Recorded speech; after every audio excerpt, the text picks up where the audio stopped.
Dianne Feinstein, Barbara Boxer, Nancy Pelosi. Have strong feelings about this being the correct action. And I think, people really need to look hard at what this is standing up for and also what it is not as an action. Joining me now is Congressman Alan Grayson, Democrat from Florida, member of the House Foreign Relations Committee. He opposes any intervention in Syria, so much so he owns the domain name don'tattacksyria.com.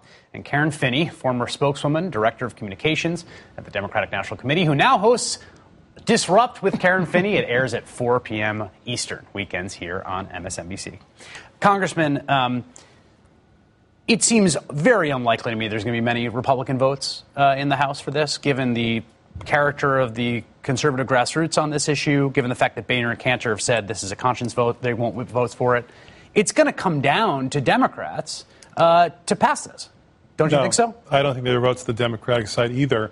The current whip count shows the Democrats running 4-1 against this in the House of Representatives. The Republicans are running more than 10-1. The votes simply aren't there. And it's understandable because the people have spoken. The people of America do not want this attack. It's not our responsibility. But you are going to have a conversation with Nancy Pelosi at some point in the next few days in which she is going to say to you, and not, I think, implausibly, if this vote goes down, you are destroying the last 3 years of this president's administration. You are destroying his political capital, and you are frittering away any opportunity to get any meaningful legislation passed because you will have essentially declared your own party's president a lame duck. No. First of all, Leader Pelosi does not whip on issues of war and peace. Secondly, the president himself has said that his own credibility is not at stake, and I accept that. Third, as soon as this blows over, we're going to have a hullabaloo about the debt. We're going to have a hullabaloo about the budget. And you honestly don't think there's a carryover effect in the strength of the president if he loses this vote on Syria? No. Karen, do you agree with that? I don't. I would like to believe it, but I think there's no way to think that Republicans, look at how the Republicans, even the ones who support him on the strike, have to use like the first, 2/3 of the time that they use to say they support the strike to criticize the president, right? So there's no way they won't try to use it against him. But I think we can't view this in that context. I think it's more important that the president did come to Congress. I think that, and I also think sort of from the lens of history, that's going to be a much more important thing than whether or not he wins this vote or doesn't win the vote, because I think this is a really critical moment in our history on this issue. Karen, this is Dianne Feinstein, who supports the president's proposal here, talking about her constituents and the fact they largely oppose it. She says it weighs on me, no question, because I'm very constituent-oriented. But you see, then they don't know what I know. They haven't heard what I heard, and I like to believe now that after 20 years, I have some skill in separating the wheat from the chaff. That's a really tough argument to go back and sell to your constituents. Yeah, it is. I mean, look, here's the thing, though, Chris, and I think you got to the heart of this in your interview with Secretary Kerry. I actually believe the president and I believe the secretary in terms of the credibility of the intelligence that they have. I believe that they believe this would work. I just don't think many others of us believe that airstrikes are going to solve the problem. Because remember, this did not start as a civil war. This started as part of the Arab Spring. This started about jobs, right, and the economy and people wanting a better life. Assad very wisely turned it into a civil war and turned it into a sectarian war and brought in all this proxy war because he knew he needed the support. So one airstrike, I don't think solves what is now a much larger problem.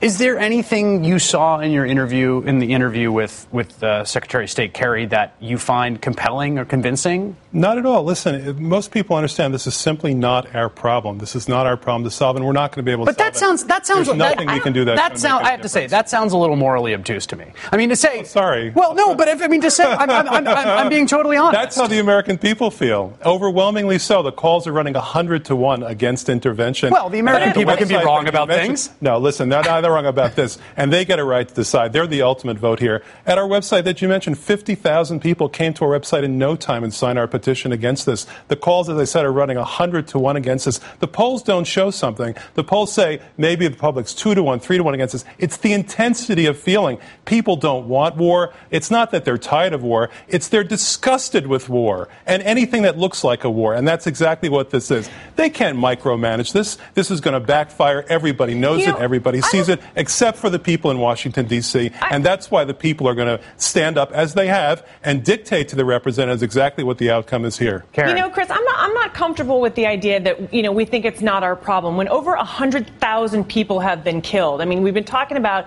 the use of chemical weapons, but we're talking about, I mean, insidious ways that this man is killing his own people. That we should care about that, but I just don't think that the airstrike, and I hope that this is what the majority of Americans are saying when they say don't do this, that the airstrike in and of itself is going to solve that problem. Not, it's not our problem. Certainly we should care, but certainly, you know, is the airstrike the way to get us to the Geneva process that the Secretary was talking about? I don't think it is, and I think a majority of Americans recognize that the chances that this becomes, you know, we get sucked into mission creep are so high that we want better assurance of what we're really trying to do here, and we don't think an airstrike is going to solve it. Listen, it is true that people understand that this is not going to work. It's not going to solve anyone's problems, that it's expensive and it's dangerous. But also people understand that we've got 20 million people in this country who are looking for full-time work. 40 million people who can't see a doctor when they're sick. But that doesn't 40 mean we million can't more care people. about children Let me being finish. gassed, for 40 million sakes. people. We're not going to be able to solve that problem. There's a war I'm that agreeing started, with civil you on war that that piece, but started I don't agree that the Burma. American people don't care that children are being killed or that people are being killed by their Listen, by their what leader. they want above all is for us to solve our own problems, not be the world's policeman, not be the world's judge, executioner, and jury. That's not what they want. They want us to work on solving our problems and meeting our human needs. Karen, the point that the congressman made before about intensity as opposed to polling, I think is a kind of key one, because I really am having a hard time figuring out how this vote goes through in the House, and precisely because of that dynamic. It's not just the polling. I mean, I remember covering the immigration fight up on the Hill in 2006, 2007. When you're getting 1,000-to-1 calls, 100-to-1 calls, that really affects the way that members think about a vote. Well, of course, and I mean, let's just be totally political about this.